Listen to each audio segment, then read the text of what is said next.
The Rundown with Carrie Saldo podcast is funded by Armbrook Village Senior Living in Westfield, offering assisted living and compass memory support with evidence-based treatment for those with memory loss. More at armbrookvillage.com.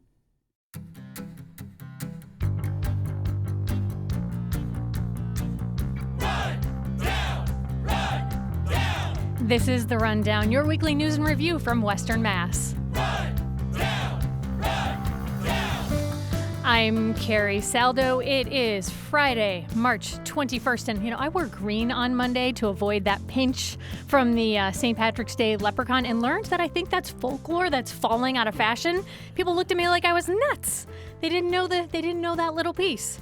I guess I wore green today just in case, but we're not here for folklore this morning. We're here for news and notes. And helping me with that process, G. Michael Dobbs, host of Government Matters on Focus Springfield, East Hampton Mayor Nicole LaChapelle, and NEPM's own Adam Frenier. Good morning to you all. Good morning. Good morning. And you listeners can join us as well via email, therundown@nepm.org, if you have thoughts or questions.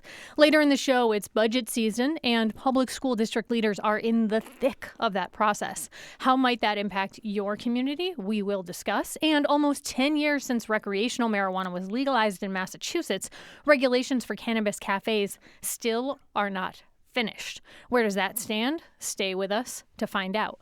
First,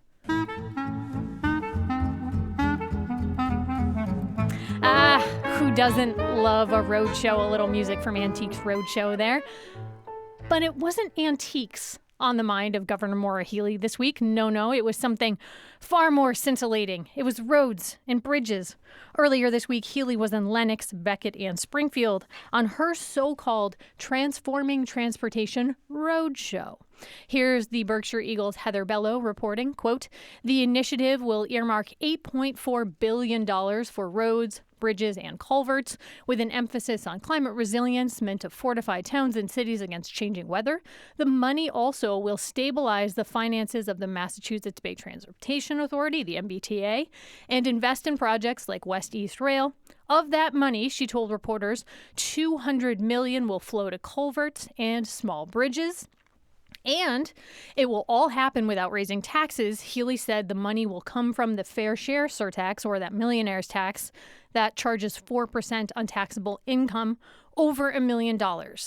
Reaction to the governor's announcement, Mayor, I'll start with you. You're dealing with roads and bridges there in East Hampton.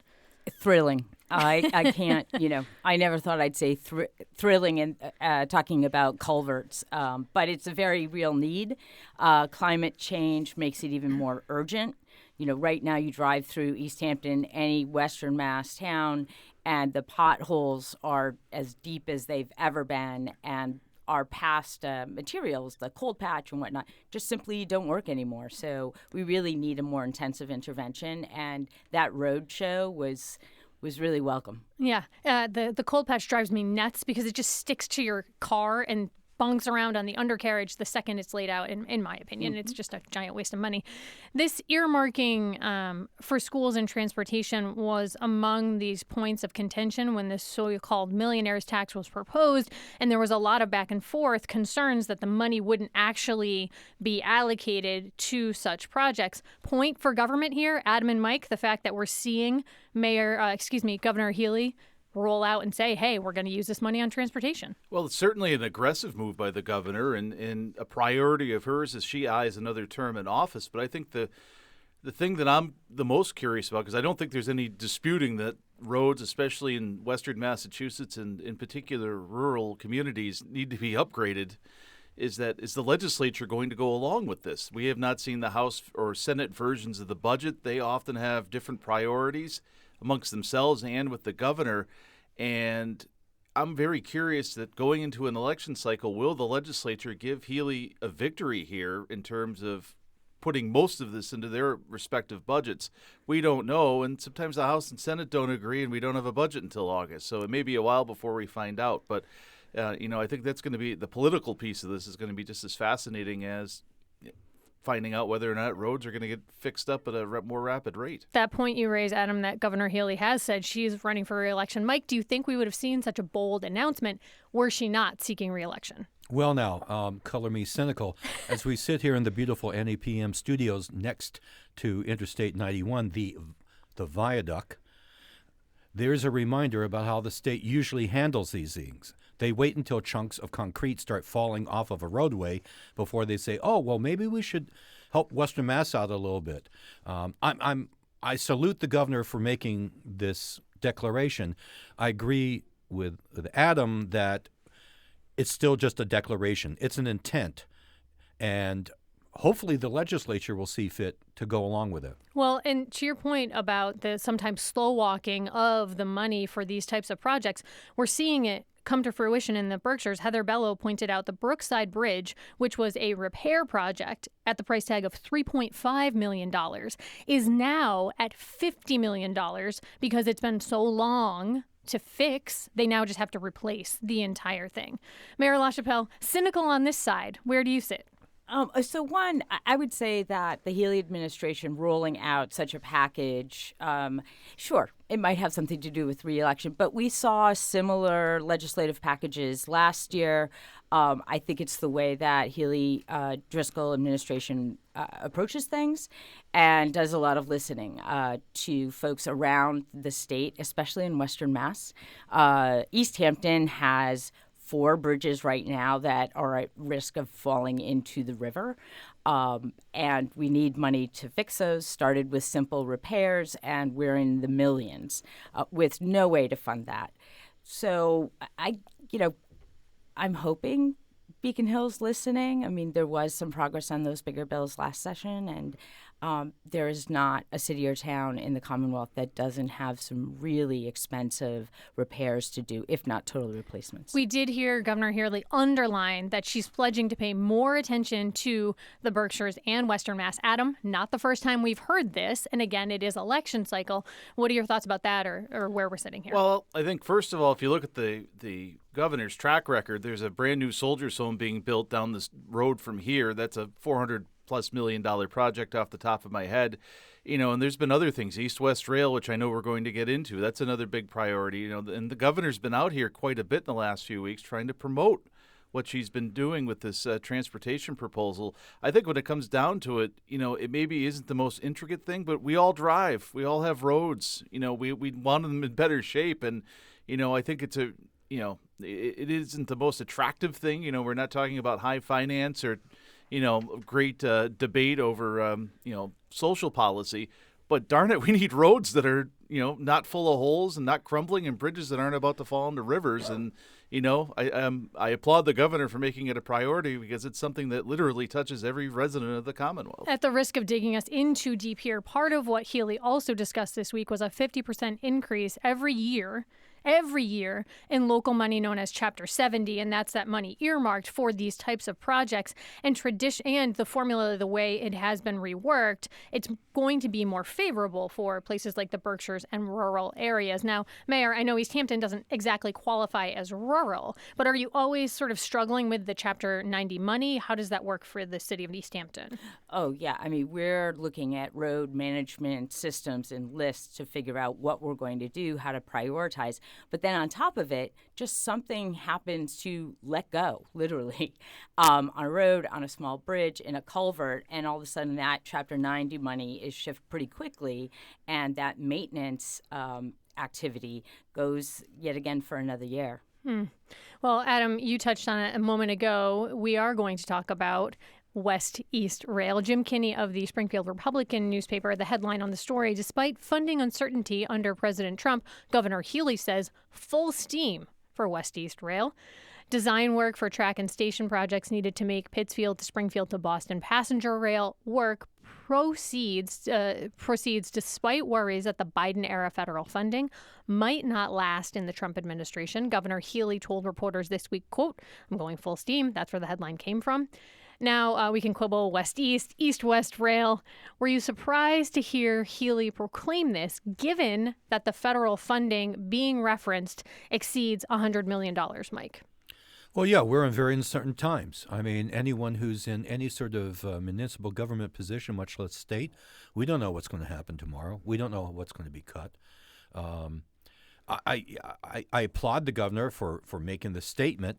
I think we all should be prepared, though, that it might not come about in the manner that she would like or we would like, because we don't know what's going to be happening in Washington, literally like when we get off the air. I mean, there's no, we live in a climate where there's no tea leaves to be read by pundits. Things just now happen.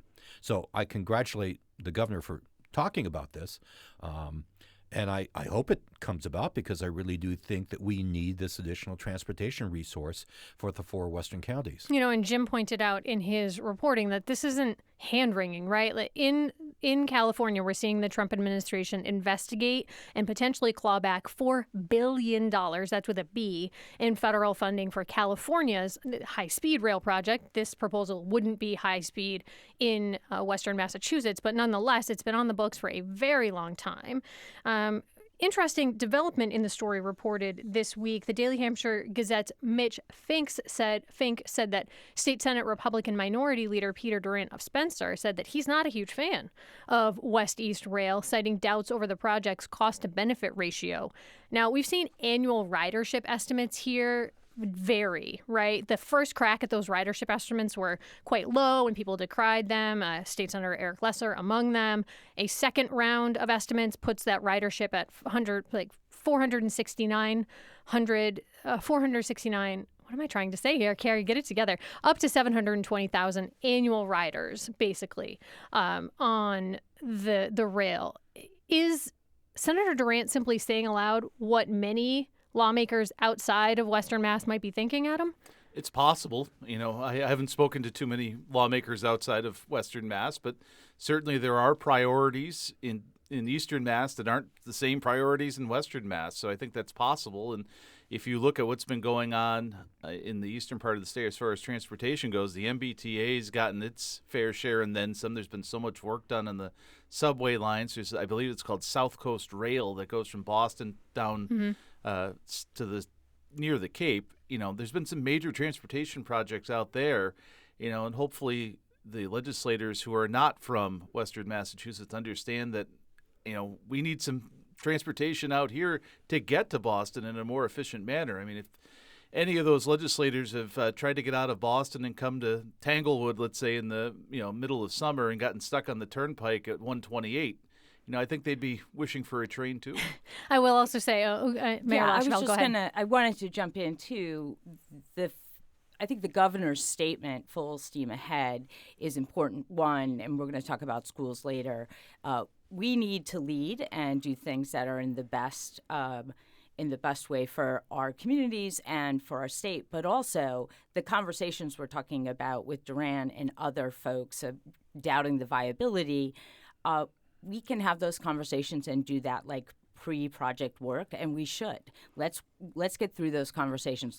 Let's look at the numbers. Let's tie it to housing and figure out where we are so we're ready to go when the political ties shift. Yeah, and it'll be interesting to watch politically because Durant told WCVB television this weekend that he's weighing a run for governor. So this could be potentially an issue there. And Mayor, you have said you are not running for re-election. I am not. Which is, I just wanted to drop that in since we're talking about who's running and who's not. It will be interesting to keep watching this because 2 new daily round-trip routes from Springfield to Boston and back are on the line in the next 4 to 5 years. That's the timetable here. Exciting. And I think, Carrie, you have to remember a lot of this infrastructure work probably still needed to be done anyway, no matter what ends up happening. I know there's been issues with Springfield and having some hang-ups trying to get in and out of Union Station. There's work in Pittsfield that's going on. I know the folks in Palmer are getting very excited about having a site for a train station. But a lot of this work that isn't particularly pretty but is still necessary is a great first step to just helping rail in general, especially in Springfield, which is the hub of the transportation network in Western Mass. And that hub also goes north-south. Right. I think that's something that does not get talked about enough, where the east-west rail crosses in Springfield north-south, and we've seen ridership north-south increase. I think that the opportunity there is quite large, and we really need to dig in. And that was part of the adjustment on the ridership numbers, was to include the Hartford metro area and that north-south piece of it. All right, well, we are going to take a break here on The Rundown. When we come back, our Rundowners give their take on the state of public school budgets. And will recreational marijuana users finally have a place to gather in public legally to consume? That and more when The Rundown resumes right here on 88.5 NEPM.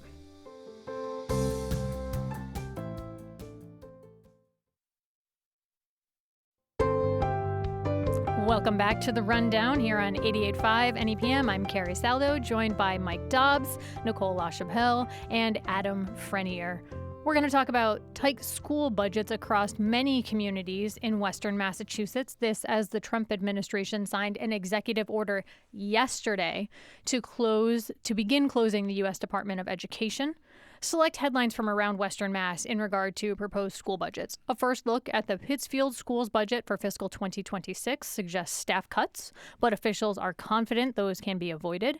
Belchertown voters will decide whether to raise property taxes to meet a $2.1 million gap in school budget. Springfield Public Schools begin budget work with $671 million proposal, a 6.9% increase.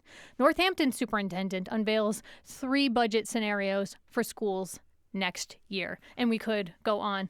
Mayor LaChapelle, I think you have an ad hoc seat on the school committee there as part of your tenure as mayor in East Hampton. Where does the process stand there? So right now, our school budget is at the school committee level in their finance committee, and it's a lot of shuffling around. It's a lot of prioritizing, reprioritizing. I have to put a plug in right now. A lot of deficits, a lot of the struggles in school budgets really could be relieved if the schools, all school districts, got more money for transportation, especially for students who are homeless and deserve to come back to their home district to go to school, but also the reimbursement for quality special education programs that are in the schools. And that's always we hold our breath every single year to see what's going to be in the budget. And so we can have a great budget this year and no one gets laid off. But if those 2 line items, transportation and special education, aren't fully funded, it's a whole new ballgame. And those 2 pieces are governed by state budget, right? They are. So if anything, Chapter 70, that formula is crazy a mess. I'd love to meet the person who really understands it. But financial help with transportation and special education is much easier to do. And I would make a plea to everyone on Beacon Hill, take a really strong look at that. It would really help us all. Mike Dobbs, you've been covering schools and school budgets for years. As you're watching this year unfold, what's coming to mind for you? State mandates. The overarching criticism that school committee members have is the state says you need to do X. We're not going to tell you how you're going to afford X, but we are sure going to hold your feet to that X fire, and with the uncertainty about federal monies, I do not envy any school superintendent or school committee member in Western Massachusetts, because they have got so many balls they've got to keep in the air in this juggling act of finance. But yes, the mayor is absolutely right. Those are the 2 things that everybody talks about at a school committee level. How can we afford it? How can we improve it? I mean, we can't forget that the whole idea of having public education is giving everyone the same kind of opportunity to learn things so they can advance themselves and their lives. And I think people do forget that every now and then. Juliet Schulman Hall reported in Mass Live recently that the state receives over $2 billion in federal education funding per year. And NPR reported this morning that the Trump administration is saying that the funding for public schools is protected by law and will be preserved even in the wake of this lessening or closing, diminishing of the U.S. DOE. Adam, what are you thinking?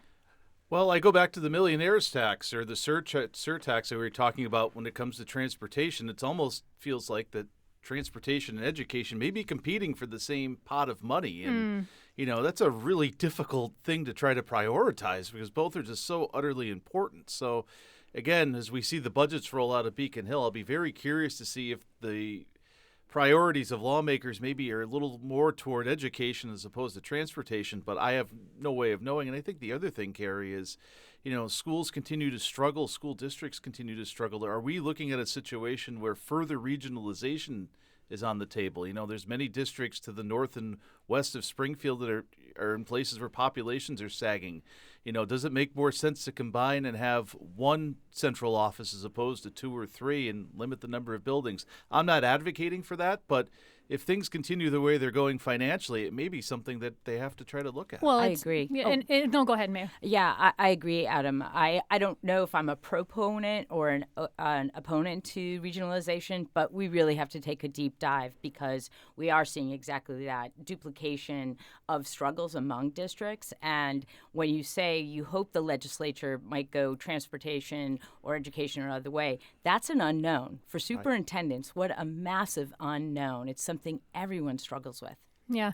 And to your point, Mayor, about that transportation piece, even more critical in the smaller rural areas that already have regionalization. I mean, former State Senator Adam Hines, I can remember him being on WGBY's Connecting Point a decade ago talking with me about that challenge. Certainly something that we're continuing to grapple with and talk about here, right? Well, what's up with social consumption of cannabis in Massachusetts? Mike Dobbs took a look at this recently. You interviewed Peyton Shubrick, the owner of Six Bricks Dispensary here in Springfield, and former Boston City Councilor Tito Jackson, who owns Apex Noir Dispensary in the Boston area. You talked about this on your program Government Matters to get their take on the social consumption of cannabis. What got you thinking about this topic, Mike? Everyone thinks I'm a pothead. I'm not, however. But I do think about this because cannabis has become so important as a revenue stream for both municipalities and the state. And I am one of those geeks who likes going and reading governmental websites every now and then. And I noticed on their website that the Cannabis Control Commission announced by mid-2025 they were going to have the rules and the regs governing the idea of, and all right, I freaking hate governmentese. This is smoking lounges we're talking about. Social consumption sounds very polite and legal-esque, but it's smoking lounges. A place to smoke in public legally that isn't your car or the corner of a street or something like that. Exactly. So when I saw that they were going to have the rules ready in just a number of months, I'm going, well, what are going to be the rules? So my producer, Steve Carey, started a negotiation to try to get a couple commissioners out here. And the idea of the show was a couple commissioners, a couple of licensees. And the commissioners decided, as they said to us the night before, that they were uncomfortable talking to licensees. And not particularly surprising in the wake of this, they're still trying to figure out the formulation, even though it has been years. And among the things that Peyton Shubrick told you that stood out to me, these on-site venues such as cannabis cafes could be a learning opportunity. Here's what she said. People are seeing brands that are making claims, and yet there's not the social setting to then say, hey, you tried that. What is it actually like? Because people are reduced to their homes or to parks and many other spaces and places. So it's also the case that the people of Massachusetts have said they want this license type, and we're doing them a disservice by not providing it to them. A disservice by not providing it to them. Mayor LaChapelle, East Hampton was the second community in Western Massachusetts to have a recreational marijuana store open up. Do you agree with her that this is a disservice that we don't have these cannabis cafes yet? Absolutely. In my pure mayor role, it's revenue. We've seen where cannabis dispensaries are, that folks come and they go to the dispensary and they might have a drink. They might get a burger. And I can't imagine that the social consumption smoking lounges wouldn't do exactly the same. We've been ready for this for years. We put a bookmark in our local our local ordinance for cannabis, and it's been a long time. It's not complicated. We've seen other states do it very well, and I hope that it happens, let's say, before I leave office in December. Not holding my breath. To your point, Mayor, Colorado, which legalized recreational marijuana in 2014, opened up cafes in 2018. So they definitely, and in New Jersey also, there are other states as well. Adam Frenier, as you're watching all of this, what are your thoughts? My thoughts are that a lot of this goes back to a lot of the missteps by the Cannabis Control Commission and some of the disorganization when it was first formed. It's just like when you build a house, but the foundation isn't sound, you're going to have problems, and it's a lot of those issues, whether it's been leadership, whether it's been slow walking regulations or approvals of licenses for the various aspects of this business, there's been so much written about it, and it hasn't been efficient, to the fact that it's been legal for 10 years and we're still sitting here talking about it. Think about the Massachusetts Gaming Commission. I know casinos are a little different than marijuana, but they managed to get 2 casinos and a slots parlor open pretty quick, and then were able to get the regs and sports gambling going in under a year. It seems like there's a pretty good blueprint for the cannabis folks to do that, and I realize that Bruce Stebbins is on that board, who was on the Gaming Commission and prior. from Western but Massachusetts. I think a lot of this difficulty goes back to, a lot of the inefficiencies at the CCC going back a decade. And there's another piece here that's frustrating, if not infuriating, right? This was supposed to be the social equity component. It was supposed to be helping those who had been disproportionately impacted by the war on drugs get a foothold in this industry. And Peyton Shubrick had something to say about that. We still haven't seen a way in which social equity applicants are given a license type that truly does benefit them in a way that's not just exclusive to them for the sake of exclusivity,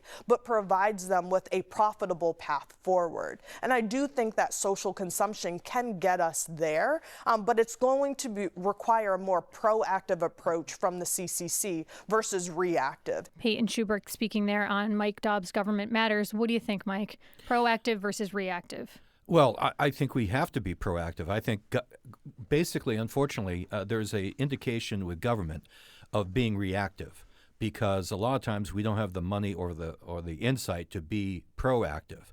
But yes, this is a time to get to remain competitive. And again, this is a very competitive industry. New York State has dispensaries.